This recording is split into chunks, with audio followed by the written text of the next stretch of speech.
Voilà ce qu'on appelle commencer l'année en fanfare. Ce mercredi, pour sa première séance 2013, la Bourse de Paris a touché son plus haut depuis quasiment 18 mois.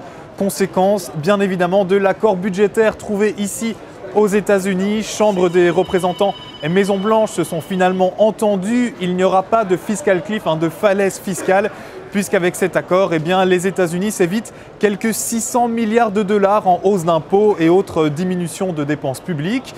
Si l'on ajoute à ça le traditionnel effet de janvier qui booste chaque année les marchés, on a le CAC 40 qui grimpe de 2,55% à 3733 points.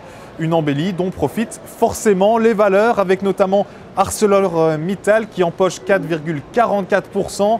Le groupe s'apprête à céder ses parts d'un exploitant minier à un consortium sino-coréen, une transaction qui lui rapporterait 1,1 milliard de dollars, une transaction qui permet surtout à son action d'atteindre les 13,51 €.